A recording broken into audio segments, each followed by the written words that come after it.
Hello, everybody. How's it going? Welcome to episode 9 of the Unending Rebuild. As always, got myself, Will Kai's on, alongside Josh and Jared. Guys, say, how's it going? What's up, guys? I am literally right next to Mr. Perlman. We are in the studio. I'm jealous. I'm jealous. We are officially live. This is actually the first time I'm ever meeting Perlman. I'm just kidding. But Josh finally made it back, so we had to do one live in person. Yeah, we're just waiting for Kais to get back now. So I know. In about 2 weeks. 2 weeks time, all three of us will be together for the first time. It'd be beautiful. Finally able to record. But we're going to get right into our segment today. We're not going to do any news and notes because our segment is basically news and notes. We're going to be walking through the different matchups of week 1 preseason. And what we're really going to be doing is talking about some different training camp hype. So we've all heard the stories. We know the Isaiah Pacheco's, the Romeo Dubs, those types of guys. We're going to be talking about, was that training camp hype warranted in the preseason game?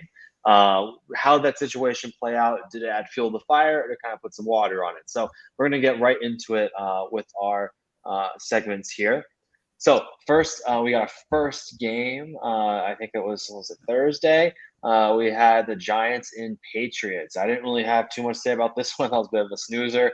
I actually watched a good chunk of it, and I didn't really have any takeaways. But because I had my dad over for dinner, he's a Giants fan.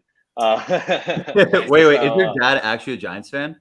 Yeah, he's kind of a New York sports guy, and then he moved to DC about like 35 years ago, so he's kind of gone off the wagon a little bit, but still enough to grumble when they miss a tackle or something. How are those Washington Commanders now versus Giants games? How's Washington with him? I went to the one at FedEx last year, and it was a painful affair. I think it was maybe like a third of the way filled. Beautiful night, and it was just. That was the one when Washington won on like a last-second field goal. Yeah, I was at that game too. After they missed the field goal. Oh yeah, you were at the game. Yeah. I remember that. Yeah, and they missed that field goal, and then the Giants got I think it was Dexter Lawrence was offside, but just a little bit, like the smallest amount possible. It was probably a bad call, and then we nailed it. It was kind of fun, and then we proceeded to be terrible the rest of the season. Giants always be pulling that shit. So, yeah, always. About this preseason. Oh yeah. Wait, we're talking about week 2 last year. That's the most important. Yeah. So I mean, there was 2 guys that I really wanted to talk about. I mean, first one was like JJ Taylor played a ton, and he didn't really do anything with it. So I've heard kind of reports that JJ Taylor is he might be the odd man out in that backfield. That's why they drafted Kevin Harris. That's why they drafted Pierre Strong. But basically, they're just seeing what they have with JJ Taylor.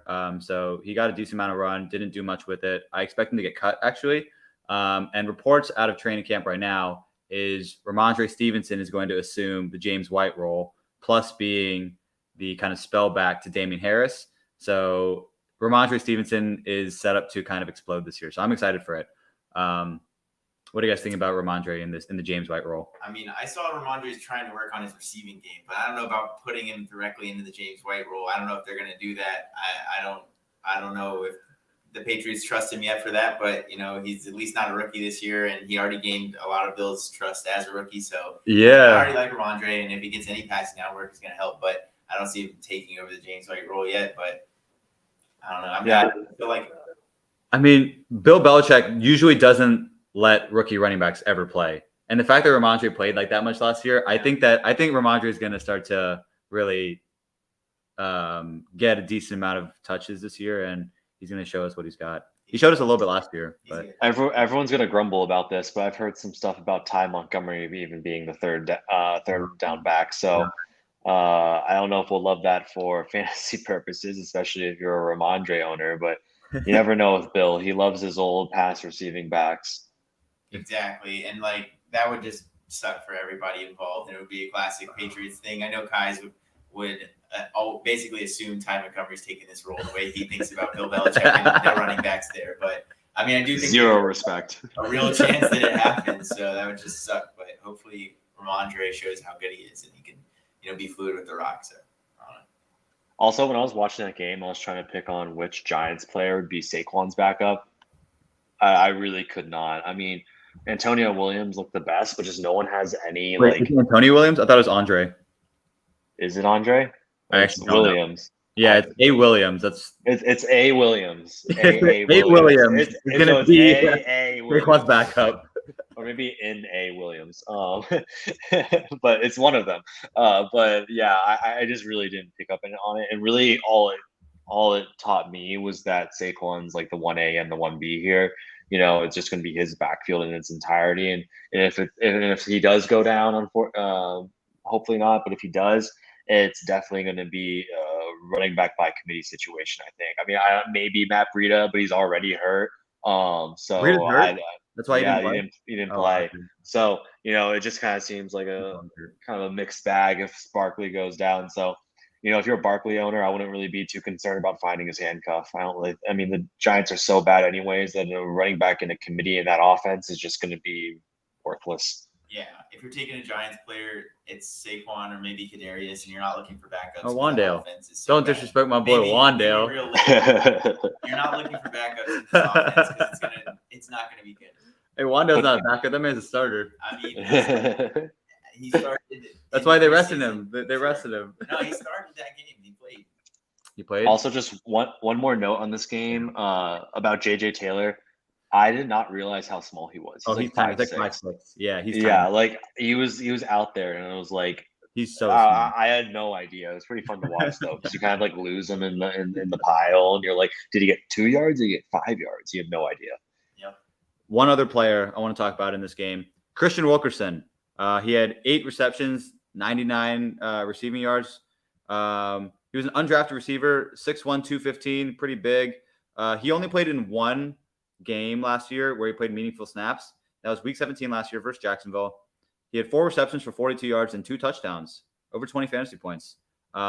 So he's an interesting player to keep an eye on. Just because like the Patriots receiver room is like real muddy right now. You don't really know like what's going to happen there. I mean, Wilkerson probably is like the wide receiver 5, but I like him to make the roster. And if something happens, because you know Devontae Parker always gets hurt. You never know with any of those other receivers. So like. You never know. For me, I mean, I thought Wilkerson was like he looked really good in his one game last year, and he looked good in this too. But like he's the wide receiver 6. Like there's like 4 guys and then Tyquan Thornton as well ahead of him probably. Hey Jared, maybe it can be one of those guys that gets 1,000 yards. I mean, he could be 3, so we'll find it. There's gonna be 3, so. All right. Well, let's move on past the snooze fest that was Giants Patriots, and we can move on to the other matchup on last Thursday, and that was the Titans and the Ravens. So I think we had a good amount of things going on here. We had Josh's guy Julius Chestnut doing some things. Malik Willis had a decent game. Are we getting a little bit hype on him again? Isaiah Likely also showed off some good pass catching. So Josh, talk to us about Chestnut. What do you think? How do you think he played?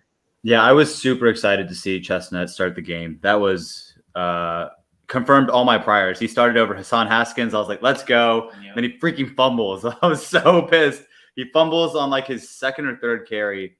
And I was like, damn, like he's done. Like they're not going to let him run anymore. And then the coaching staff showed, I guess, that they trust him a little bit. They put him back out there. And he showed some explosion. He had some good runs. There's a few clips of him that I retweeted where he looks like very explosive, breaks a few tackles. So I'm excited to see what he can, if he can build on that performance and continue to perform down the stretch. I like him to make the roster though. Yeah, he looks good. Like he definitely looks like he's about to make the roster, I think. And like the coaching staff, Vrabel said himself, like that he earned the right to start in that game. So, you know, that's huge. He's an undrafted rookie and he's already above Haskins on the depth chart, it seems like. So hopefully he stays there. And I had to go pick him up in one of our leagues. Yeah, I saw that. Oh, I love it. I love it. Let's all get on the Chestnut train. I was a little bit disappointed in Malik. I mean, he wasn't horrible, but like, I mean, he showed that he's a great runner. He scored the rushing touchdown, like on a nice shifty move outside. But you know, he missed some like players wide open. Traylon was wide open. He just didn't want to make the throws. Yeah. He wasn't looking at the right guy in some places. But you know, that's why he fell. That's why everybody said he fell. You know, you got to be able to make those reads instead of just tucking it down sometimes. And so, yeah, we'll just hope that he gets a lot of playing time in preseason and he just continues to improve his game and keeps working at it and keep looking through his progressions. But his talent is there. It's just he's got to understand the game and then he'll be there. Yeah, I kind of agree with everything you said. We knew that he was an insane athlete. He had the rushing touchdown. He looked good there. But I mean, you can't get over the fact that even on that throw, that 50-yard throw to who was it, Racey McMath? That was a good play. But before he made the scramble, Treylon Brooks was wide open down the middle of the field, and he just missed. He missed that. Oh read. yeah, I saw that. Probably his first read, and Treylon is literally wide open. That's an easy house call. And instead, he tucks it down, scrambles outside, and throws the 50-yard bomb to Racey McMath. So it ends up being a highlight play, but it kind of covers up the fact that he made a mistake there, and then we're cheering it instead. So that's preseason for you. Yeah. And then I was really hyped about Isaiah Likely, unless you had something more to say. Yeah. Sorry. No, go ahead. Yeah, Isaiah Likely, the backup tight end, it looks like now for Mark Andrews, started the game as a receiving tight end for the Ravens. Played a decent amount of the game, first half. He had 4 receptions for 44 yards. He showed that he's fluid with the catch. He's fast, and he's just as fast as he is big. He's 6'5", and he still looks pretty quick out there. So he hit that little nice little move, nice little shake out there. He's nice. He's a fluid runner, so I was hyped to see him out there. Doing his thing. It might take a little bit away from Mark Andrews in the future. Who knows? But the Ravens at least look like they're 2 down, passing tight ends at least can be some monsters out there, and it may shore up some holes that they have maybe on the wide receiver side. Yeah, I really like Likely. He just seems really athletic and just catches the ball at its highest point. And remember when we talked about him a few episodes ago and how young he was as a breakout. Wasn't he late 18-year-old when he broke out in college? I mean, I know ECU is not in the best conference ever, but still, I mean, dude just got the tools, and I could definitely see them running some jumbo sets with more tight ends in there to get him involved, even if it's not huge, just to kind of share the wealth a little bit and take some of the pressure off Andrews could be big and give Lamar another big target. Exactly. Yeah, I like Likely. Likely. Definitely going to help out with their wide receiver situation. I think, you're going to need a little bit of help outside. So exciting for him. Likely to break out. That's not even a good one. It's not. It's not. It's low-hanging fruit. It is.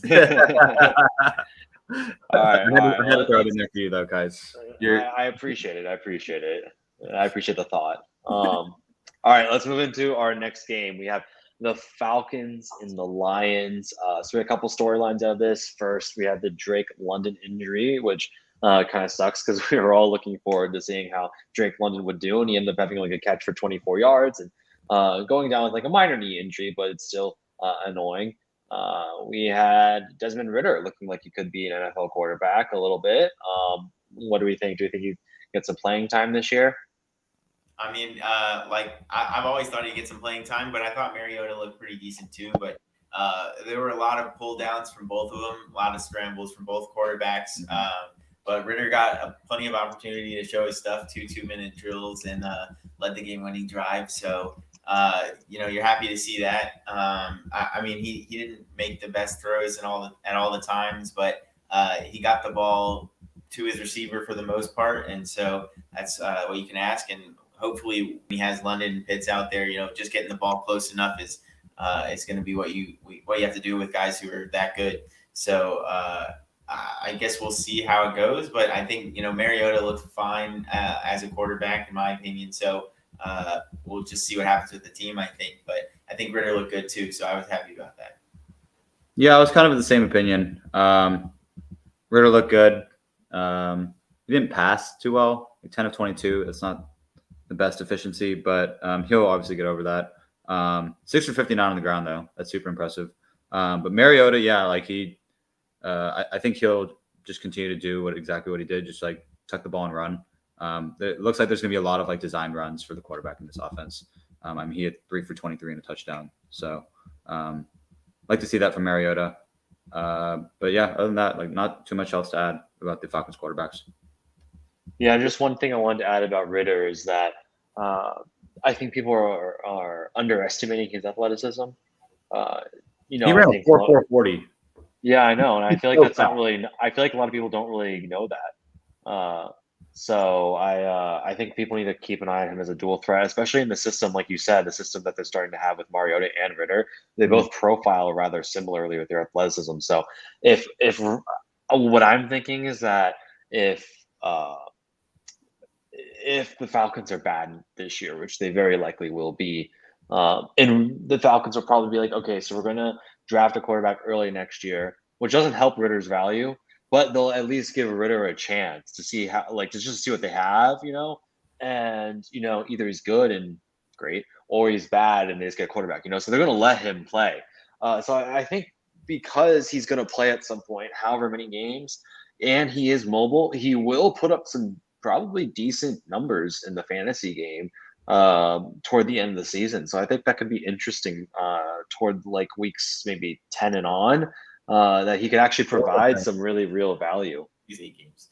I mean, we'll see when he gets in. I mean, I think you're right. I've always said that, they're probably going to be bad. Why not just put him in there if Mariota isn't playing the best? But, Mariota looked good enough. They both led scoring drives, and, that's just – he got to score to win. So I think they'll be okay. Actually, I don't think they'll be the worst team in the league, but maybe they will be. So I don't know what their position will be for a quarterback in the future. I mean, we're just gonna have to see, I think, for that. But I think you're right. Ritter's gonna get in because they're not gonna be the best team, and they're just gonna want to see what they have.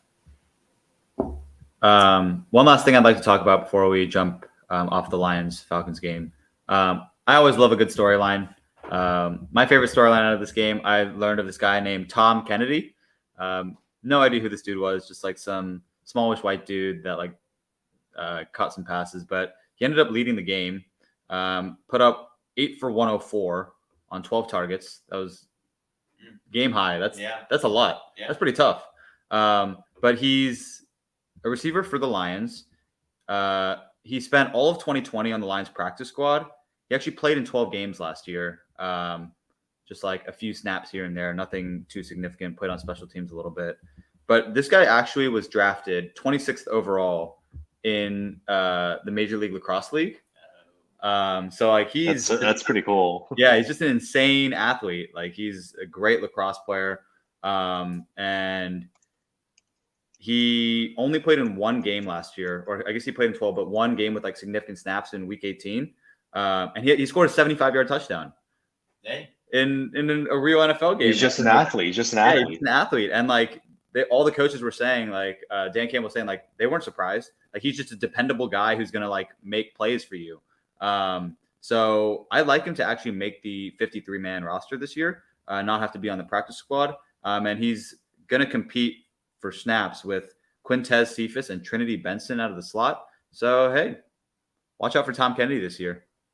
Yeah, a little safety blanket for a security blanket for Goff. That could be interesting. Can you all name the other contributing NFL wide receiver that was a former lacrosse player? Ooh, Chris Hogan. That's Hogan. Right, Chris Hogan. Yeah, off the bat. Damn. Yeah. Okay. He currently played, or he was playing in the Premier Lacrosse League in 2021. Wow. Yeah, another athlete. He played 3 years of college lacrosse at Penn State. Damn, D1. Yeah, he was nice with it. Nice. Yeah. Bill Belichick just wants this Kennedy guy now so bad. You just know. All right. Let's move past the Falcons and Lions here, and we can get right into Browns and Jaguars. So first, we all love to see Deshaun Watson just being complete ass, going 1 for 5. Yeah. That overthrow was so funny. He looked so bad. I mean, it turns out it's a bit tough to miss over a year of football and come back and be decent, that's you're out of practice. And all those clips of the Jags fans just chanting his name and jeering him was great to see too. So also just if this blows up in the Browns' face, nothing will be better. Nothing will be better. That'd be the best storyline of the whole season. That'd be the best. Yeah. They got $250 million guaranteed to just a complete bomb. That'd be so funny. Oh my God. But moving past Deshaun Watson and him being a terrible person, Jerome Ford was looking decent. Jerry, you want to talk about him a little bit? I was pretty hyped about Jerome Ford. Dearness Johnson, I think, still started this game. He is still listed as third on the depth chart behind Nick Chubb and Kareem Hunt. But he just played 3 snaps and they got him off the field because, Dearness showed that he's actually a good running back last year. But Jerome Ford, drafted this year, is looking real good. He had, I think it was 10 carries last week. And shit, he had. It was like 10 for 60, 10 right? for 57 and 4 catches for 45 yards. And 2 touchdowns, right? And That's one, productive. 2 touchdowns, One on the through ground, the air yeah. and 1 on the ground. Like, he actually looked really good everywhere. So that's really promising to see that if Kareem happened to get cut or moved, that he's a guy who can come in and take a little bit of that role. Maybe some receiving work that they haven't given to Chubb, and Dearness profiles as a great runner, but not really the pass catcher. So if Jerome can, show that he can catch passes, that might make the Browns a little bit more comfortable moving on from Kareem. So that's really exciting to see for him. And, he played a lot of that game and showed that he has real NFL talent, a lot against some backups, but I think they'll just keep getting him some more reps in preseason, and he'll keep showing out. But he looked like the real deal, bouncing off some tackles, looking good in open space, fluid on the catch. I liked him there. What do you guys think? Yeah, I was super excited to see Jerome Ford get the amount of work that he did. He looked really good doing it. I just like Jerome Ford's story. Like, did you know he was at Bama first, and then he didn't get any run at Bama, and so he was like, I don't want to be here. I'm going to bet on myself. Transferred over to Cincinnati, and then was a beast last year. Yeah. Ended up getting drafted, and now he's able to actually show what he's got in the NFL. So I'm excited. I'm a big fan of Jerome Ford. He looked explosive. He looked like he could be the reason that the Browns can save, I want to say $10 million against the cap. Maybe it's a little bit less. Maybe it's like 8 by cutting Kareem Hunt. So I think the backs that they have, they probably feel comfortable now after Jerome Ford did weekend. Just to add a little bit to this, also, we all know how good the Browns run offensive line is, or run blocking is. So any running back, really, as long as they're just like okay, will produce. That's why Dearness Johnson looked so good last year. I mean, maybe Dearness is a good player, but I think it's very easy for the Browns offensive line to make any running back look good. So moving forward, we think that Hunt could be traded or cut, whatever it may be. Mm-hmm. So that bumps him up. Also, Dearness Johnson's only on 1-year deal for this year, so he could very well be gone. He's about to be 27 or is 27 now. He's a bit older than some people think because he hasn't been around for a while. So there's a very good chance that he just becomes the second running back to Nick Chubb, and in which the Browns have been proven to show that they are willing to play like Nick Chubb a lot, but also have that more pass catching role to somebody else, even some running work too, or red zone work. So I would be definitely intrigued, especially with how good that offensive line is. So it could be a good stash somewhere. Yeah, I definitely agree with that. Especially because they also have Demetric Felton back there. He's different. Yeah. He played receiver in college. And then he was learning the running back position last year. Showed some explosiveness. I like that. I think the backs that they have could basically fill in for what Kareem would be. And Kareem is an expensive backup running back to own. They may end up trading him too. I've seen some rumors to the Eagles maybe. If they don't think Kenny G is possibly Kenny Gainwell is possibly their answer there as a receiving back. Apparently he hasn't been shown out in camp. So Kareem is definitely a trade candidate as well, maybe possibly a cut candidate. I think there's a lot of opportunity there for Jerome in that backfield. So Stefanski knows what he's doing with his running backs. And then on the other side of the ball, on the Jags, I was really surprised that Etienne played so much. Etienne. I know, we got some big fans of his here, but to me, it doesn't make sense. First action in over a year, and you leave him out there and give him 11 or 12 touches, 9 carries, I think, and 3 catches, maybe 2. Just seemed like a lot of work for the first game back in a pointless game against the Browns, but I know at least he held on to it. He kept doing his thing. He looked good out there. I think the Jags could have handled it better, but at least it looked good. What do you guys think?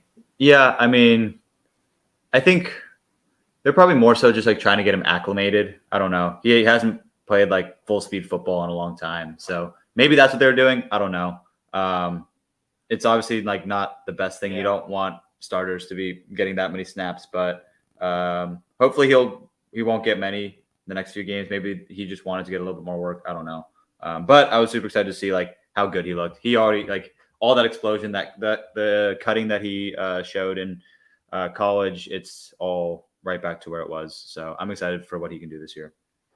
Yeah, I just really want him to get healthy. I actually saw some interesting thing on Twitter like a week ago about how ETN runs. I don't know if y'all saw this, but when he runs, his like one of his feet more than the other pronates inside, and so someone was speculating that's why he gets hurt. So it puts a lot more stress on like the front of his foot. I don't know. If anyone's like listening to this, definitely look it up. It's definitely like a weird thing. But it seemed a little bit concerning to me. I mean, I'm no doctor, and I don't know if this guy is either, but it was certainly an unnatural running position. But I'm excited for ETN too. I hope that he's able to pull it together, and I get that he did play a lot.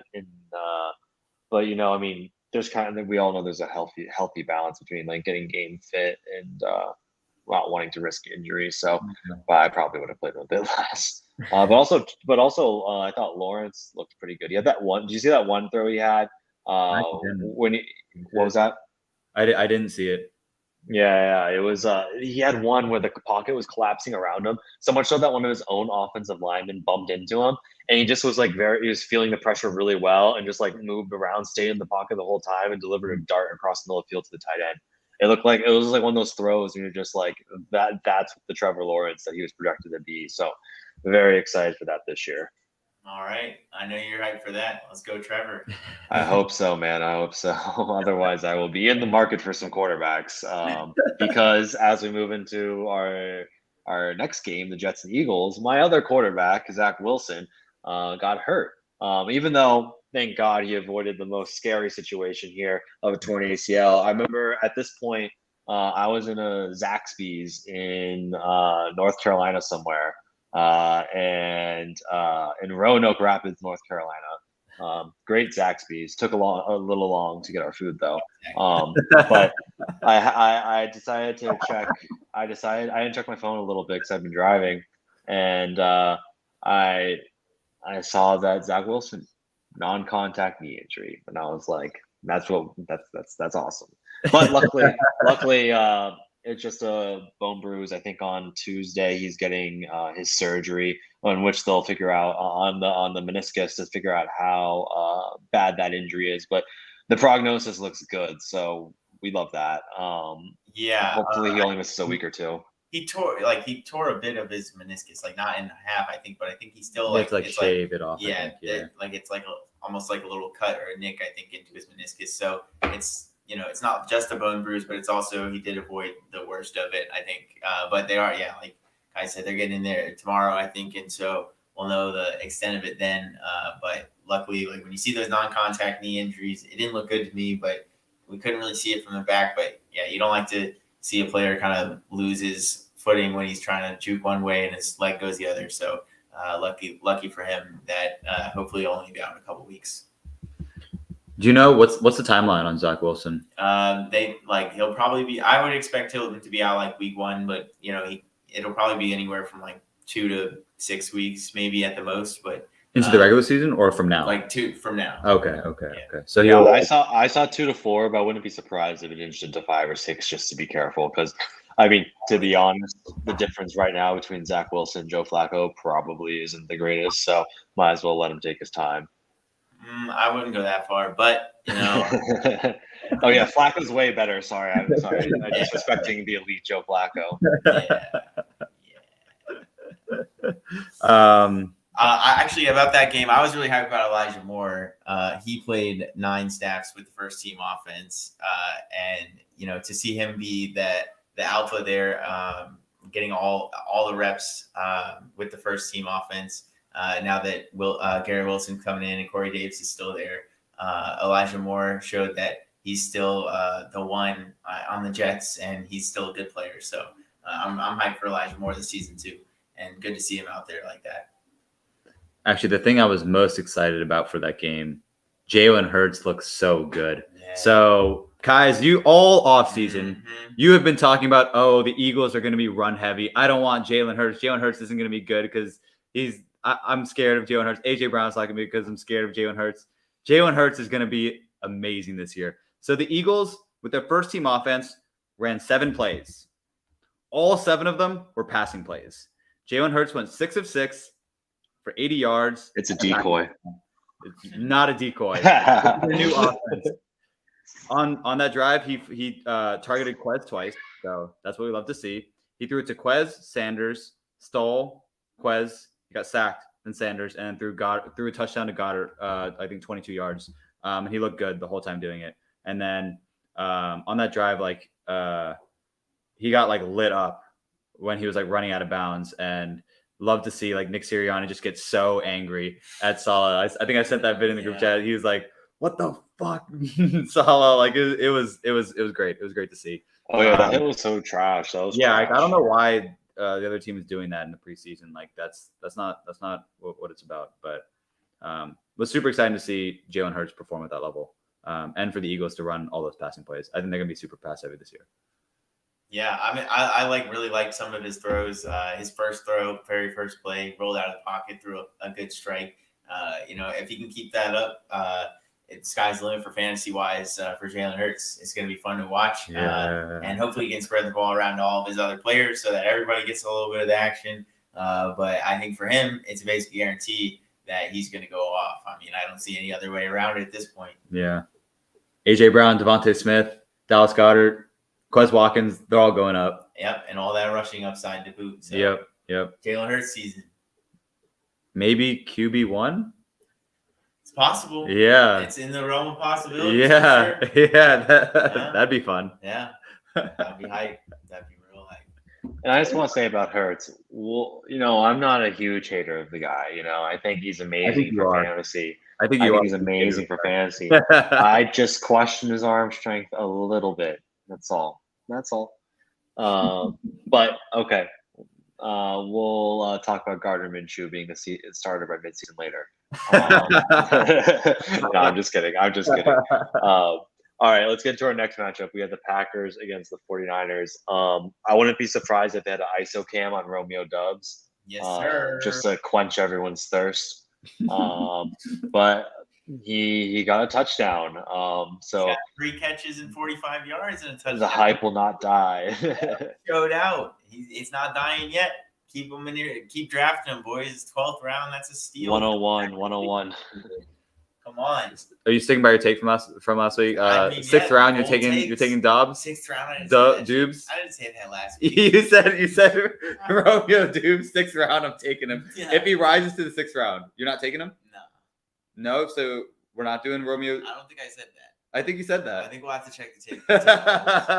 Is somebody watching? I know somebody's watching some last week. No, I remember Jared saying the 5th round. Yeah, something like that. I said he would have 900 yards in that scenario, so I don't see how I would have said I take him in the 6th round. But at least he looked good. Touchdowns are variable, but he got in the end zone. So we'll see what Christian Watson's back.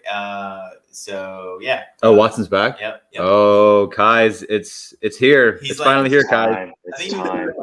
Off the field walkthroughs and stuff. Him and Tunyon. Yeah, him and Tunyon. Okay. So more opportunity for Rodgers to spread the ball around. So Dubs can't show out every single rep, but he'll still show out every single one of his reps, and that'll be good. So, but no, I was hyped for that. Good for him. Yeah, that route was nasty. Yeah, he hit that nice. I'm on the other side of the ball. Mm-hmm. I'm very excited because Trey Lance looks like a beast. He threw that just absolute dart to Danny Gray for that. What was it, an 80-yard touchdown, 77 yards, something like that. That was great to see. I'm all in on Trey Lance this season. His ADP is already risen a decent amount, so he's getting pretty expensive. But if he falls in to the 8th, 9th, 10th round, I would take him there every single time. But I think in underdog right now, he's going in the 6th or the 7th. So I actually haven't done a draft in a week though, so I need to get back on that. I actually did one today. I think he went in the late 7th. He Late goes 7th? right behind or right before Burrow usually. So late 7th, I think is kind of the point where they're going at this point. Okay. That rushing upside too. He looks like a good passer, and he's just amazing on the ground. Yeah. So I mean that strong arm, and he's like, extra fast. Like he's gonna get you points from everywhere, like Hurts can. And, he's Jalen Hurts with an arm. Yeah, with the strong arm, with the arm strength. Yeah, Sorry. Yeah, I mean he looks the part out there, so hopefully he can get it done on the field for 49ers in terms of winning. I love that bomb to Gray. I mean, that was hype. Gray looked real fast. Not too much of a move, but just enough to get himself wide open.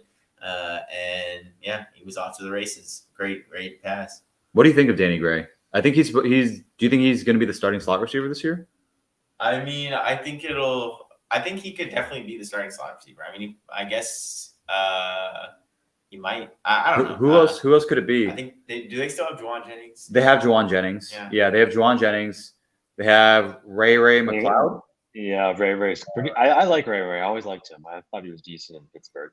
Yeah, I thought he's fast, he's shifty. So I mean, Danny's gonna have to earn his spot probably. I mean, there's nothing stopping him from earning that for sure. Those guys aren't stud receivers, but no telling if they'll. I mean, that 99 yards on 2 catches and touchdown, that'll work your way up the depth chart real quick. Keep showing that chemistry and hitting those long bombs, and he'll be there real soon. All right. So we got some 49ers and Packers talk in there. Hopefully Lance can really put it together because he just screams like a really exciting player if he can just realize the potential. And I trust Shanahan to be able to do that. Shanahan's a good coach. They traded for that pick too, right? Oh, yeah. They just saw like a blank template for them to like impress their image onto him. But not to get all metaphorical, but I have no idea what that means. I don't know. Did that make sense? I brought some clay. Yeah, they sculpted them. I gotta put that in a museum. Anyway. So next, let's talk about our next matchup: Panthers versus the Commanders, in which I'm going to take my time on this segment to talk about why you should be completely fading Antonio Gibson. No. So Antonio Gibson. Somebody was wrong. No. Antonio Gibson is a football player. He was primarily or almost only a wide receiver in college, and he's been trying to learn how to be a running back. He's a decent athlete and all. We all know that. But he needs to learn how to play running back. It's not as easy as being a good athlete. There was a quote from Ron Rivera this week that said that Gibson basically gets himself into trouble too much because he always stutters in the backfield. That's not something you want to hear. It's not that he's being patient. It's just that he's just uncertain with what hole he wants to hit. So that's not good. And Rivera also said something else that was interesting to me about Robinson. Brian Robinson, I'm going to touch on more. And about Robinson in the game, he said that he showed us why we drafted him. I was excited to see what we got. And beat writers are already speculating that Robinson's going to take at minimum the short yardage work. Minimum. So let's bring it back a little bit. Last year, Antonio Gibson was, everyone's like, oh, he was an RB12. He was RB12. He even with a broken shin. It's like, yeah, but he also had the 4th most carries in the NFL. So like he got that opportunity, and the reason why he got that opportunity was because the depth chart was ass, and J.D. McKissic got hurt, and Jared Patterson was his only competition, who was an undrafted rookie. So it wasn't like he had like all of this competition to really take away touches from him. J.D. McKissic is a great third down back. He's going to continue to be the third down back. Last night, he Sunday night or Saturday night, he took 5 of the 6 third downs with Wentz. So he's going to be the third down back. I don't think anyone's disputing that. So now we have Antonio Gibson, who is not going to be the third down back.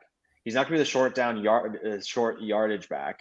So on a bad Washington offense, I'm struggling really to see where these points are coming from. And that's just the best case scenario, because I don't think there's any scenario where, unless there's some injuries happen again, that he takes their down duties from McKissic, or he gets the goal line work back.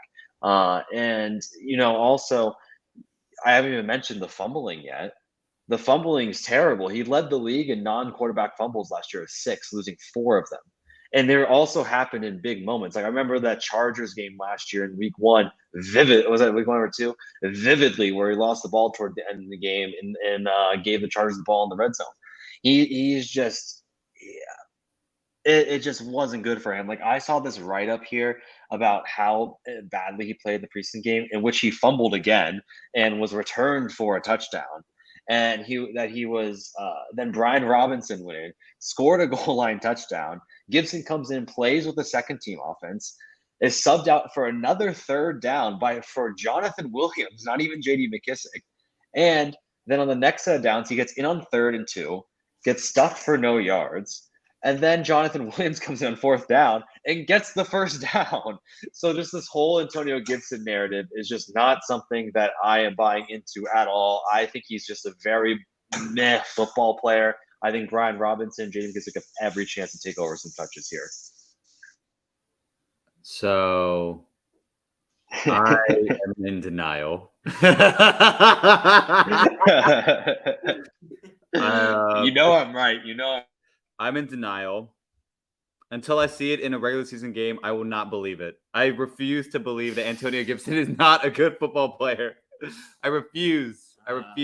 I mean, like Antonio Gibson is just like he's an insane athlete. He's such a good football player. Yeah. I know he has the fumbling issues.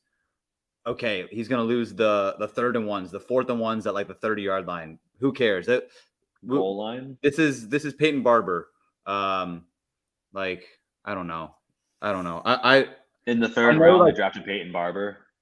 I'm a fan of this narrative because it's going to continue to push Antonio Gibson down to like the 8th, 9th, 10th round.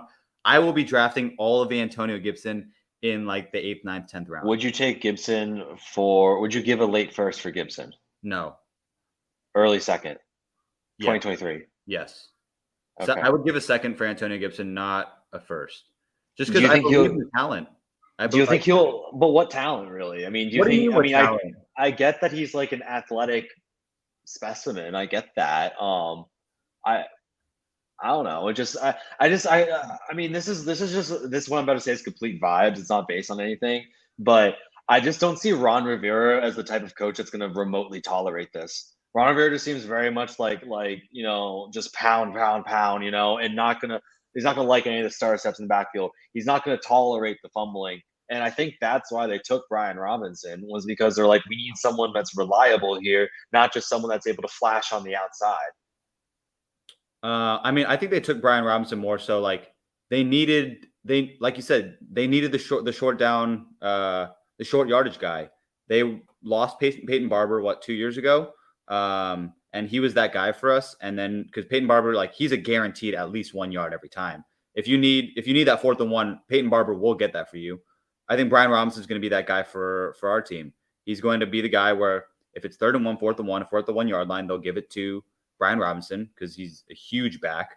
He'll just bowl through the line and get you that 1 yard.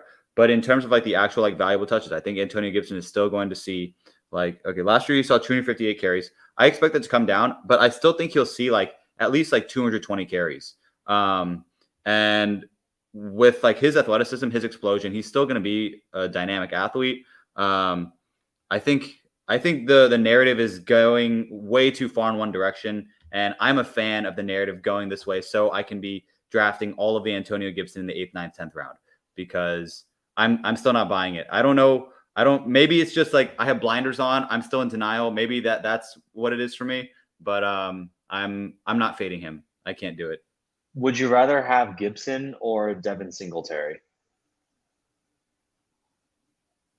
I feel like they're similar situations, except the Bills have a much better offense. It's a tough one. That is a tough one. I think I would still prefer Gibson. Okay. Yeah. This year, what about just this year? Would you take Gibson? Or what about dynasty perspective? What about for each? I take Gibson in either scenario. I think I'll do Singletary this year. I'd consider Gibson dynasty. Jared, what are your thoughts on this? I think I take Gibson both still. Gibson in the 9th. like in a redraft league, I'm probably starting to consider him, but I'm not taking him before that. And 8th round, you're not taking Antonio Gibson? No, not with the players that are still there. And like I'm probably taking Dameon before Gibson at this point. Let's go. I'm really worried about his touches coming down. I think Brian Robinson looked pretty decent this last year at Bama. I think that he's going to get some use, and J.D. McKissick is still out there and taking the third down work, and Gibson, like Kai said, can't get his fumbling problems under control. So I'm worried about Antonio Gibson. I was happy to trade him away in one league, and I'm trying to trade him away in another. So I'm definitely concerned with the lack of a productive offense and lack of consistent role in the offense I'm projecting. So I don't know. We'll see. I think he may not score a lot of touchdowns this year, and that's gonna be tough. Like he could be similar to like Miles Sanders last year, who never got in the end zone, and everybody was super disappointed. If Gibson sees the end zone just a handful of times, it could be very disappointing for him not getting receiving work either.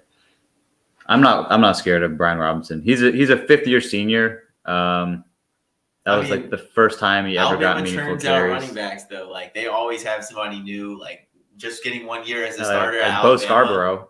They had Eddie Lacy too, but they also had Trent Richardson. Yeah, I mean, they had plenty of monsters there. Trent had a couple years in the league.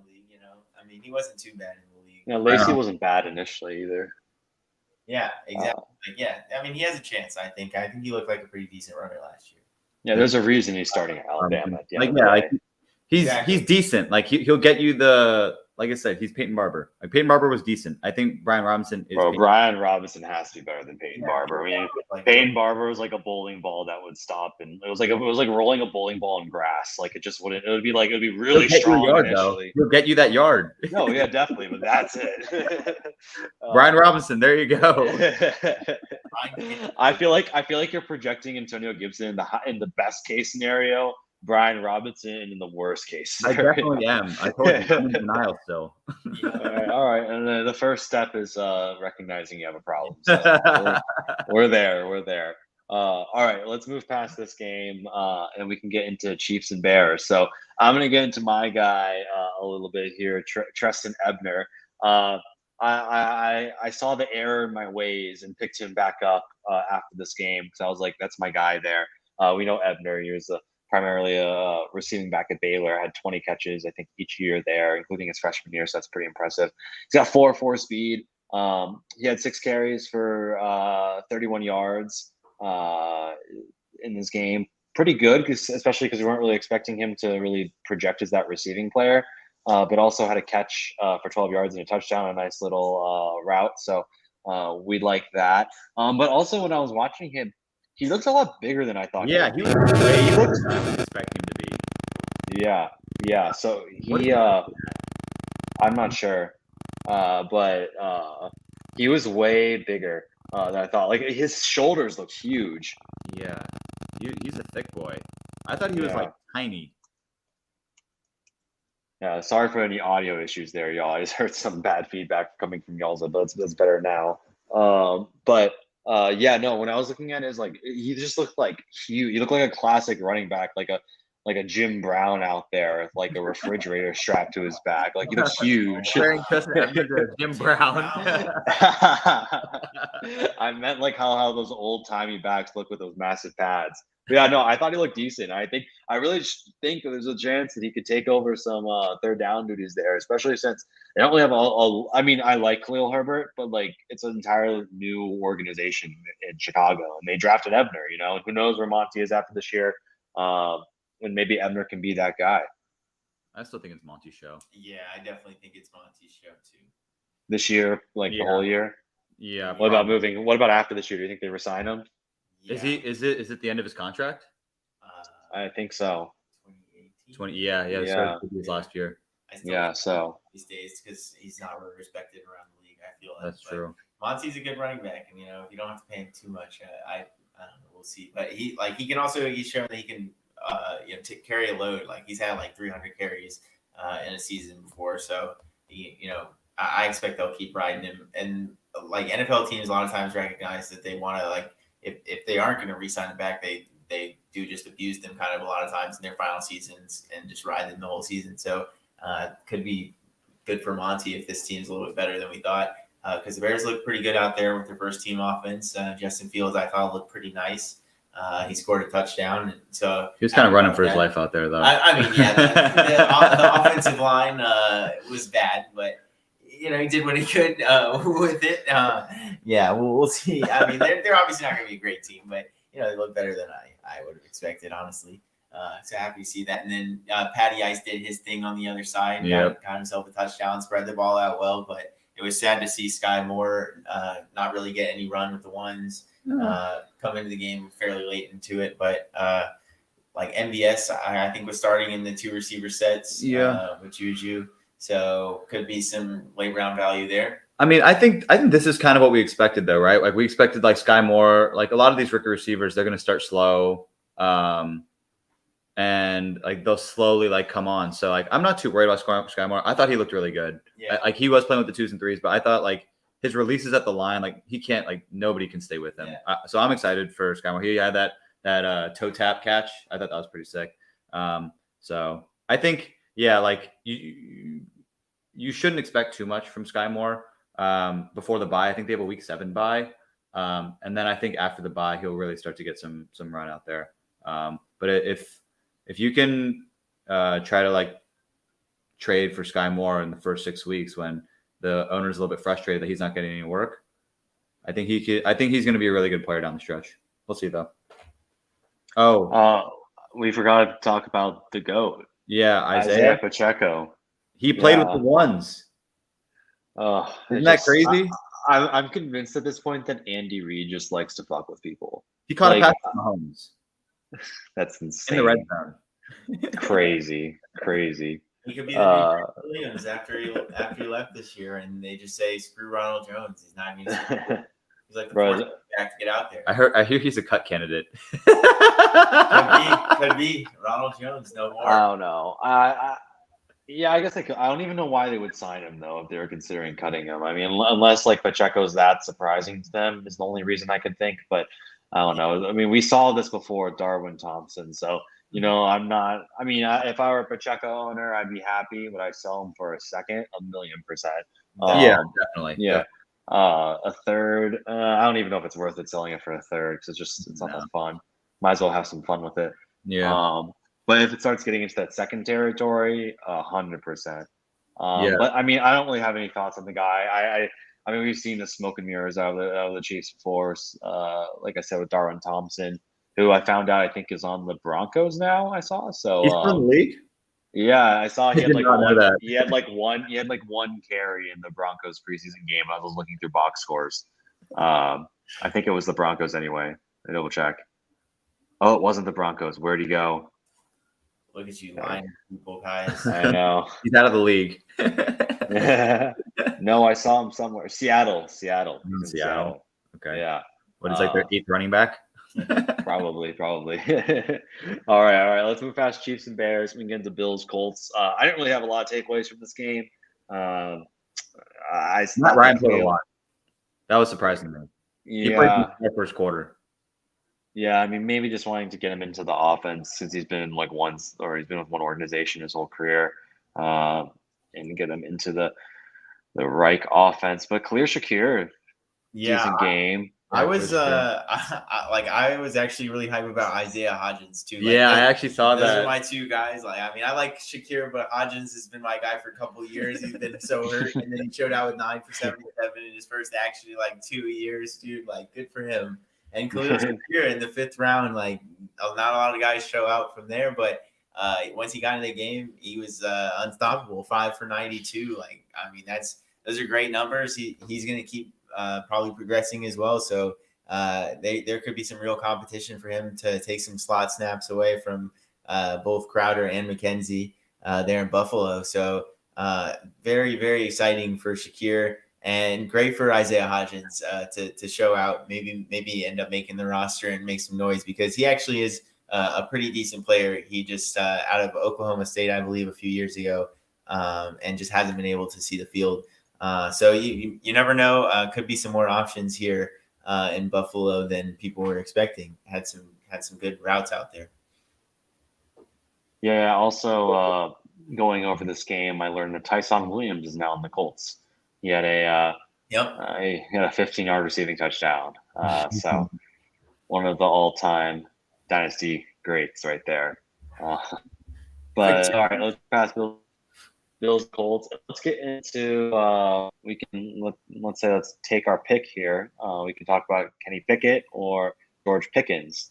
Both really just showed up in their game. I wrote here that the Steelers played the Bills. We just talked about the Bills, so now I can't remember who they played.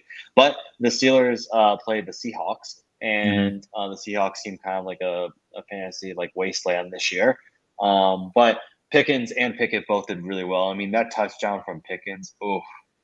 Yeah. If anyone hasn't seen it yet, go do yourself the pleasure to go watch that toe tap in the corner of the end zone. That was so nice. So Ani drafted Pickens in our Dynasty Degens Dynasty League, and he sent me the video and goes, "I'm busting." It's probably like the first time Ani's logged on to Sleeper like all summer. He's like, just to look at George Pickens' profile. Also, the NFL making the cover picture, George Pickens with that draft day meme with him with like the ski mask on or whatever, looking at the TV, but making the TV the video of his own touchdown. That was amazing. But yeah, no, I mean, the Pickens hype seems real. Since I'm going to publicly say this, ever since I've drafted Christian Watson over him. Wait, did I? Or did? Yeah. You took Christian Watson over him. Yep. Okay. Thank you for reminding me. Yes. Bonnie had 201. You had 112. Thank you. You actually had 111. 111. There you go. Yeah. James that's right. Well, since I did that, just want to clear the air there. The first step is repentance. But anyway, I don't know why I did, because thinking about it, I remember watching Pickens before he tore the ACL. I was like, this guy's different. This guy is just so good. He's so good. That's why. And then Aaron Rodgers sucked me in, man. You went situation over talent. Yeah. You went Clyde Edwards-Helaire over Jonathan Taylor. Yep. Hey, don't kick me. Hey, come on. Don't kick me while I'm down here. But I mean, even in the moment though, I don't know. I mean, I get that like Aaron Rodgers is like way better quarterback than whoever the Steelers are going to start, but like, man, just I also didn't really consider the age difference, and then I also didn't consider the Steelers' ability to select good wide receivers. Yep. And I don't know why I don't know. Aaron Rodgers has magically enticed me as he does, but I'll be regretting this one for probably a decade. So cool. Yeah. No big deal. Pickens does what he does. Made big plays look easy. Yeah, that was a fun toe tap. I was excited. But on the other side of the ball, like they still have a QB competition. And, Gino led the first drive. Yeah, I mean they both look pretty decent. I mean Gino led first drive touchdown and Drew threw 2 touchdowns. I think Gino ran for 1, and I think that was his only receipt. Is that the only drive he played? Maybe he played another one. But like either way, like they both look pretty decent out there. Like leading touchdown drives. I don't think either of them really, like separated from each other yet. So like they're definitely going to keep battling, but good for Seattle, I guess, to show that, they're both decent. But I think Gino showed that he can still play. He hasn't been a starting quarterback in quite a while. Besides, I think he played maybe a couple games for Russ last year. Mm-hmm. And he looked all right. So good for him, showing he still got some stuff and that he can still go out there and compete. So yeah. I was looking into that first drive because I wanted to see like who played it. So his first pass that he completed was to Noah Fant for 17 yards. And a lot of what has been coming out of training camp has been the Seahawks are designing their offense to get the tight end, like Noah Fant, like more down the field routes. And Gino threw it to him for the first pass. I know like Lockett or DK weren't out there. But I kind of like Fant this year. I think that he's a little bit undervalued. because in years past, I've seen him go in like startups in like the 7th, 8th, 9th round of startups, and now he's falling all the way to like the 16th. So like he's like fallen off a cliff in terms of value, and I think that's a little bit unwarranted. So I'm excited to see what Noah Fant could do because he's so athletic. He's really dynamic with the ball in his hands. So I was really happy to see him catch a pass right out of the gate. But kind of on the other side. Hey, Josh, I'm gonna have you repeat that because your audio quality went down, so we can remove that from the final copy. But yeah, you should repeat that. Go ahead. Yeah. Okay. So yeah, I was really excited to see that. Let me back up. Yeah. On the first drive, Gino led the first drive. Was really happy to see that. And the first pass that he threw went to Noah Fant for 17 yards. And I was really excited to see that because what's been coming out of training camp has been that the Seahawks are going to design their offense to be based a little bit more around Noah Fant running vertically. So they want him to get the ball down the field, show all that yak ability that he possesses.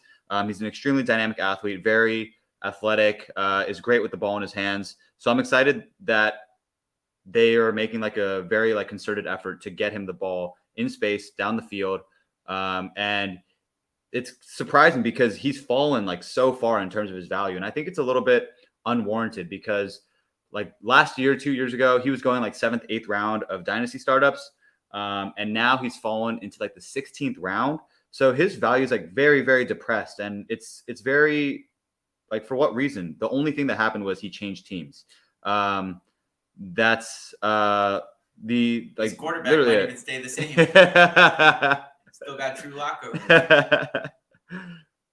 I mean, I think you're right. Like, yeah, Fant's definitely going way too late in dynasty drafts right now. Like, he's almost being considered like a redraft target because his quarterback situation isn't the best. But if they can scheme up touches for him in Seattle, I mean, I think he has a good shot at being the third target there for sure behind the two wide receivers. So he's obviously great talent. I think everybody liked Noah Fant coming into the league as a potential talent at the tight end position. And so he's still really young. He's still got plenty of time to flourish and maybe even make it to a new team. He's still on his rookie deal.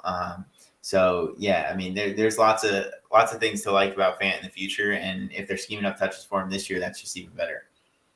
I want to talk a little bit about the other side of the ball. So the first drive from the Steelers was led by Trubisky. Trubisky's the starter. He threw a touchdown to Gunnar Olszewski. I think that's one of Bill Belichick's boys. Yep. Little slot guy out of the I don't know where he's from, but I was probably the thing that surprised me the most was Anthony McFarland played with the first team. I was a big fan of Anthony McFarland coming out of college, came out of Maryland, extremely fast, but he hasn't gotten like any carries throughout his entire career. He's going into his third season. Benny Snell has been the backup guy to Najee Harris, but Anthony McFarland took the first snaps, went 7 for 56 on the ground. His first run actually went for 24 yards. Like he's showing some burst. He's showing some explosion. I'm excited to see what Anthony McFarland can do this year.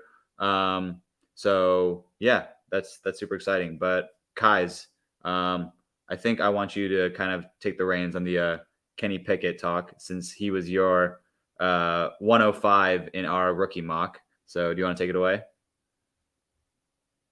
Yeah, definitely. Pleasantly surprised from what we saw out of Pickett. I mean, he orchestrated that drive at the end there to win the game. And yeah, I mean, I know he's kind of playing against scrubs. He didn't really have the highest, he didn't really have the highest yards per completion or anything like that, but it's encouraging. It's encouraging. Yeah. He made some decent throws. It's encouraging. And especially after getting some bad press through camp, I think this is really good for him and his confidence. And, I think I took him at 1.5 in that mock just because of just a trust in the Steelers' organizational ability to really make the best out of people and who they draft. It's how they build their team. So, I positive step forward. I'm not going to read too much into it, but definitely showed some gumption when he needed to. Yeah. My biggest thing was like I thought all of this stuff coming out about Kenny Pickett in training camp, like he's bad, like he's not that good. He's been playing terrible in training camp. I thought it was all smoke, and based off what we saw on what day did they play on Saturday? He looked good out there, so I'm encouraged, just like you guys. I think that he should be fine in the NFL. I expect him to. Maybe he won't take over this year. Maybe they go with Trubisky. I don't know. We'll see how Trubisky actually plays during the year. But I know in training camp, like the chants are already coming out that they want Kenny Pickett in there. So maybe that'll continue into the year if Trubisky struggles. I just wanted to say just a quick little interjection here. That I just came across this tweet where Superbook has Treylon Burks 20-1 to win Rookie of the Year. Romeo Dubs 8-1. No way. Let's go. Romeo Dubs is ahead of Breece Hall, What? Chris Olave, Drake London, Garrett Wilson, Kenneth Walker, George Pickens, Sky Moore. I mean, that just shows you there's some good value for one Rookie of the Year to be found there. God damn, I mean, I love Dubs, but that ain't happening. Bro, that's insane. The hype is getting unreal. That's insane. I don't even want to actually win it. I don't even want to read that anymore. All right, let's move into our next game here. We got Rams and Chargers. I just want to quickly say that Bryce Perkins played the whole game, UVA alumni. Literally He played the whole game. Dude's a backup NFL quarterback. I mean, you could see him on a team like, maybe the Cardinals or a team like the Ravens where he'd be able to run a similar offense. I think the arm talent's not great, but the athleticism's there. And dude's story is super cool with having those two broken vertebrae, opting to take the route where it could, severely injure him at some point to not have surgery, but chose not to have surgery so he could keep playing football. And yeah, dude's great. Love that. Go Perk. Yeah. That's a hype. And the Cardinals, I think that'd be a great fit too. Yeah. Thought about that. Let's go Perk. Definitely. Yeah. And then Josh, did you want to talk about Lance McCutchen a little bit? Yeah. So Bryce Perkins' stat line, he played the entire game. He threw the ball, let's see, he was 10 of 17 for 133 yards and 2 touchdowns. Basically, his entire production was just passes to this guy named Lance McCutchen. Lance McCutchen is an undrafted receiver out of Montana State. He's like 6'3", like 220.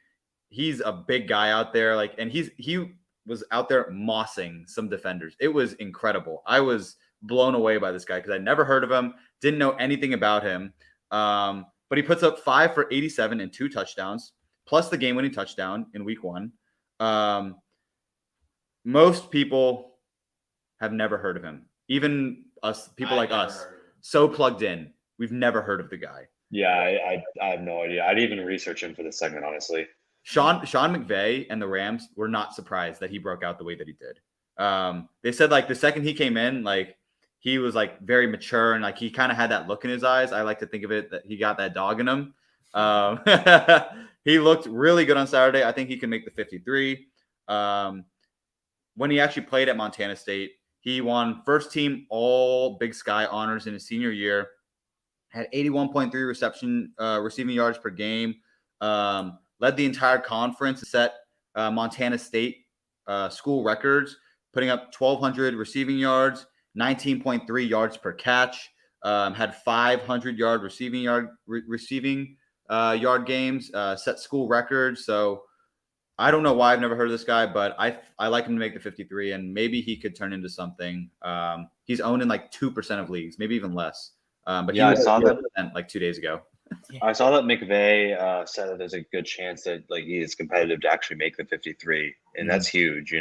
I mean, obviously there's a long way to go, but I mean, to me, this screams we're never going to remember this guy's name in a month. But I mean, it's fun. Cool story. Yeah, I like the cool stories. He looked like a tight end out there. I could have sworn they listed him as a tight end when I saw him moss that dude to win the game. He's big as shit, and I mean, after that performance, he's definitely a candidate to make the 53. He played all games, so he's obviously pretty buried on the depth chart, but. Maybe he'll make the team and show out. It's definitely a fun story at this point. I mean, I wouldn't add too much speculation, but if you have a 30-something roster, size roster on your team, and you got a free spot, go at him because he is huge, and he was mossing players out there. And Sean McVay knows how to get his players open and scheme for certain players. So if he has a guy he likes, he's going to use him. It was fun to watch.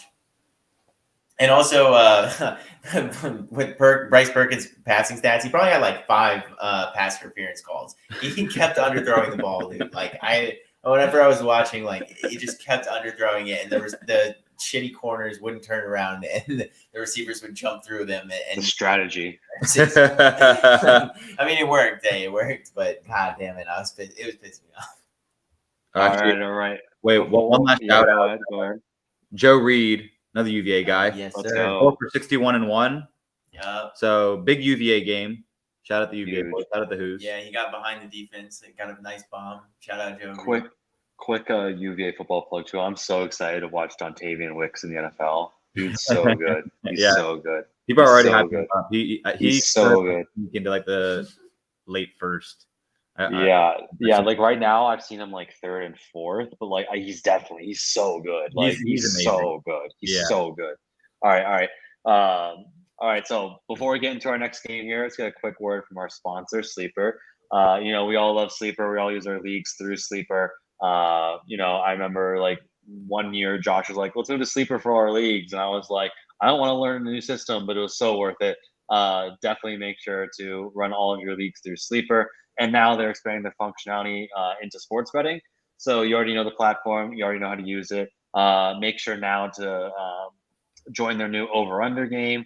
You'll be able to join it through the Sleeper app, just like you do how you access all your leagues. And make sure to join the Undroppables over-under group at sleeper.com/undroppables. And Sleeper will automatically match your first deposit up to $100. So put in $100. They'll add $100 more to your account, so you have $200 total to play the over/under game. So again, go ahead and do that at sleeper.com/the-undroppables. All right, now let's move into our next game here. I'm going to keep talking because it's Saints and Texans. It's my guy, Dameon Pierce. The hype is being realized. I'm very excited. People are starting to listen to me. I just got off the phone with Lovie Smith this morning, and he's like, Will, you were right. But he looked good. He looked good. He looked pretty good. He looks really good. He had 5 carries for 49 yards. We like that. And did you see that run he had, that cut he had? Yeah, that was nasty. Oh, amazing. Good vision. Went right upfield. Loved it. And then also, did you see that pass pro he had where he just trucked the linebacker, just pancakes him? He literally picked him up. That's that 700-pound squat right there. Dude's so good. I'm excited. And like, there's already tweets. Maybe Calvin was right. I saw like Matthew Berry like quote tweet somebody saying that like saying that like Dameon Pierce is like, if he's not starting week 1 for the Texans, and the Texans aren't trying to win. And I'm just like, let's go. Like I'm very excited for him. I saw something else that was interesting too, that I think he in college he had like the 3rd highest broken tackle rate in an individual season, behind Javonte Williams and Travis Etienne. So those are some 2 good football players right there. So I'm excited for Dameon Pierce. And I was looking through some quote tweets of some Dameon Pierce hype on Twitter because I wanted to feel good about myself. And like half of it was just Florida fans dragging Mullen for just not Dan playing Mullen anymore. It's so funny. So funny. But so any thoughts y'all have about this game besides Dameon Pierce being a dog? Who was it? The Saints? The Saints game? I think the only other guy, I mean, obviously Dameon Pierce is great. Royce Freeman sucks. 12 for 25 against the Scrubs. That's real depressing. Mm-hmm. The only other guy I had notes on was Abram Smith for the Saints side of the ball. He looked pretty explosive. He was one of those undrafted free agents. I don't have his stat line written down, but he looked good. One of the things that Dennis Allen, the head coach of the Saints, said Like he liked what he saw out of Abram Smith, but Abram Smith did put the ball on the ground. He fumbled. So you can't be doing that if you're going to play running back in the NFL. So the Antonio Gibson thing just flashed in my mind again. So I knew you went quiet for a reason. I mean, Tony Jones looked the same, and you guys hated on Tony Jones. So don't. I don't want to talk about Tony Jones. Tony Jones is terrible. Don't go get any of these Saints running backs. Don't. Alvin Kamara's playing the whole year. Get Alvin Kamara. He's not going to be suspended, and he should be picked up at the end of the second round in redraft league for sure. Dude, I think he sneaks in like the end of the first. I don't think he goes that high because really? Saquon's still going like jumping up. There's still some good. Kamara will go over Saquon. I don't think so. Kamara or Aaron Jones in redraft. Aaron Jones. Aaron Jones. But Kamara's right there too. I think they're both great. What the end of the first is what? It's like Aaron Jones, DeAndre Swift, Joe Mixon. Dude, I just got Aaron Jones at 210. It was so hyped in my last underdog draft. No way. You got no way. Aaron Jones at 210? Yeah. That's crazy. My boy Michael Pittman. Oh, you got Mike Pittman. Damn. Yeah, damn. and I started Jonathan Taylor at the 103. 103? Yeah. Man. Damn. Man. All right, so when Jared becomes a millionaire, it was that draft. Cool. Yeah. All right, let's move past this and into our next game, Buccaneers Dolphins. I didn't really have a lot of notes here except that Skylar Thompson seemed to play all right. Also, Kyle Trask played most of the game. He went 25 for 33, 258 yards, touchdown, interception. Yeah. He had some decent throws. I was looking up some of his highlights earlier today. I'm a Trask owner, so I'm just kind of like, it was like one of those games where it's like, well, I can't cut him now, but also I'm not really that excited about it either. So, we're just kind of holding out hope that Brady retires and Trask becomes relevant, maybe, because the Bucs will be in cap hell next year. So maybe they didn't want to play a cheap quarterback. I don't know, but I wouldn't be holding breath either. Any thoughts on that? Yeah, I don't have too much to say about Trask. He played a whole bunch and he looked okay. I think he just needs to keep learning behind Brady. Like we all know there's nothing really to add for this year, and next year it's really a toss-up, I think, about what's going to happen. For me, I want to focus on the running backs. I was a little upset to see that Rashad was the fourth running back to come in the game, but he looked the best of all of them. So that's really exciting. Keyshawn Vaughn started the game, but he had 10 carries for 19 yards. He looked really bad, but he got the short scored a touchdown. Yeah. So good for him. But Rashad, I think he even had some targets. He had 2 for 13 in the air. 2 for 13 through the air. He caught the ball and, kept it moving. There was no hitch in his step or anything like that. So good to see that. Hopefully he can keep getting better in pass protection and gain a little bit more trust with the coaching staff. But it was a little upsetting to see him come out late, but a lot of times you see rookies, start slow, and, we have time for Rashad with Fournette still there. But with Fournette sitting and still being the fourth back, it's a little worrisome, but he obviously looked the best. I think anyone who watched the game would say that the other guys were not looking very good. So that is promising, at least. Yeah, I think the most promising thing out of all of it was he looked smooth out there. Like when he catches the ball, he kind of just glides across the field. He looks like the game is easy for him. So I'm excited. I thought that it was all positive on my end. So yeah, excited for Rachaad White and happy to see Keyshawn not do much. So that's always fun to see. I think the one other thing that you always see that. Tyler Johnson, he got some work. 6 of 73, not bad. Jareth Stearns, I'm intrigued by Jareth Stearns. He was an undrafted rookie, but he actually led the nation in receiving last year in college. He had 1,900 receiving yards. It was at Western Kentucky, but still leading the nation in receiving is something to take note of. And now he has Brady as his quarterback. So it would be really interesting to see if he can make the 53 and possibly play in that slot role. If Russell Gage isn't able to start the season in week 1, I know he's dealing with a hamstring issue as well. So you never know. Bro, he had 1,900 yards, 105 catches, 150 catches, which led the nation by 45. And and 17 touchdowns, which also led the nation. And This is what he was the third player to ever have the triple crown in receiving in FBS. Who are the other two? Besides Devontae Smith and Michael Crabtree in 07. So Oh shit! One Let's good go. player, one not so good. But Let's go, Jared Stearns. That's this is the season that Josh thinks that Justin Jefferson's going to have this year. exactly. All right. Let's move into our next game here. We're gonna speed through the last three here. We got Raiders, Vikings. The 13 games.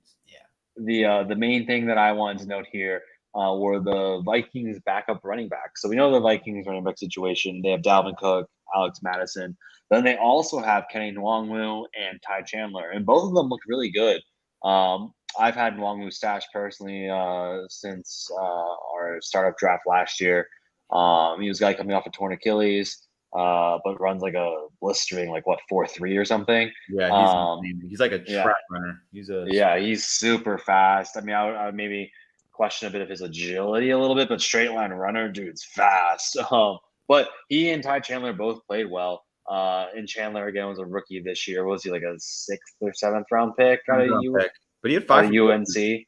Yeah, he went 5 for 50. And Nwangwu was I just had it up. He was like a bit worse, but he was 7 for 41, so still really respectable. So both look pretty good. And I think moving past this year, the Vikings running back situation will have a lot more openness to it. Madison's likely gone by the end of next year. I've already seen some speculation that he might be gone before the start of this year because of how Nwangwu and Chandler are looking. Yeah. And because they could save some money on it last year's contract, they could trade him too. But why would they cut him? Maybe if they could trade him, but I don't see him cut him. Oh yeah, Madison. Just trade. Just trade. If they have confidence in Nwangwu and Chandler. Wait, I forget where I saw who would trade for him though? There's always some running back needy team. Guy might go down or something. Okay, I guess that's fair. But anyway, I think Madison's definitely gone at least after this year. So, and Cook's not getting any younger. So I would be just a little curious. I think you said definitely with Deontay too. Hey, I speak in absolutes. No ifs, and maybes. Kai just oozes confidence. Yeah. Hey, definitely. If I'm not right about the Vikings backup running backs, what am I right about? But one note about Nwangwu that I just want to add is that he's going to be their kick and punt returner too. So at least he has roster security with that. So he will have a bit more of an increased chance of getting any backup running back duties or maybe some third down work moving forward. But I wouldn't think too much about either. And then also Zamir White on the Raiders side of the ball had a bit quiet game, didn't really do a whole lot, but had a really good Hall of Fame game. So I still think that he gets more and more work as the season progresses and eventually becomes maybe takes over for Josh Jacobs or at least has a significant role in that offense. Do y'all have any thoughts on this game? I'm like just upset by how many players are probably going to rush the ball this year for the Raiders. They have a million running backs, and I'm kind of assuming that they're all going to see the field. So I don't know. I don't want anybody right now. Maybe Zamir takes over next year, but I don't know. I really don't want to bet on anybody in the Raiders backfield. In my opinion, I prefer to stay away from all of them at their cost for the most part. I guess at this point, it just looks like it's going to be a hodgepodge, a whole mess of backs running the ball at all times in all different scenarios. Yeah, I mean, I don't really know what to do with the Raiders backfield. It's definitely a mess. I mean, if Josh Jacobs continues to fall in drafts, sure, I guess, because he should still see the goal line touches. That's going to be pretty valuable in this Raiders offense, who should score a lot of touchdowns this year. So, I mean, yeah, I guess I don't know. There wasn't anything that was super notable from this game. I think the only thing that caught my eye was Amir Smith-Marset went 3 for 31. He got a ton of training camp hype last year. Didn't play, I think, too much during the season. I can't remember if that was just because he was late on the roster, just because he wasn't that great. Yeah. Okay. Because KJ Osborne came out, showed out. Yeah. I'm still intrigued by Still a chance, though. Amir Smith-Marset. Let me see. You guys can go ahead and talk while I pull up Amir Smith-Marsette's stats from last year. I think he played like one game where he put out. I trust the Vikings to draft receivers, though. I mean, he had 3 like catches for like 100 yards at the end of the year. Yeah, he played 50. So the only game he played over 50% of the snaps was Week 18. He had 3 for 103 and 19.3 fantasy points. So like he could be something. I don't know. He was a rookie last year. It takes some time to get up to speed. So you never know. Yeah, no, definitely deep stash. And like I said, the Vikings have a good recent history of drafting receivers. Like KJ looks like, I think he was a 5th rounder. He looks like a contributor. Yeah, Thielen, I mean, Thielen's kind of, I feel like, just a bit more of a coincidence. I don't know if that's, but they still got him, and he was complete nobody. I think that story is that he was like a vacuum salesman, I think, and then he was something completely random like that. I didn't even know like people sell vacuums. And he was a rookie at like age 25, something like that. Yeah, he was like a really old rookie. If you ever have the chance, read his story. It's like he like tried to get some workouts, and I think he went to the Vikings rookie camp as like a scout player, like something just insane. Because he literally just like lived in Minnesota. That's so funny. He's just out there just burning NFL corners. They're like, who is this guy? No, yeah. The story's great. He went to Minnesota State. Where? Minnesota State. He didn't get he attended a rookie tryout and evaluation set, and they signed him to the 3-year deal after that because they were like, wait, this guy can kind of ball. They signed him to a 3-year deal after a rookie tryout, just a tryout and evaluation. Wow. Yeah. Wow. Was like 3 years, like $2 million. 3 years, 1.48. Wow! What a deal! Holy cow! Yeah. Didn't Thielen like ball out near the end of that contract too? I think he was on the practice squad for a little bit. Okay. Yeah, but his last year of that, he had 69 catches for 967 yards. That was his breakout. The years before that, he had about 300 yards, 20 receptions combined. Yeah.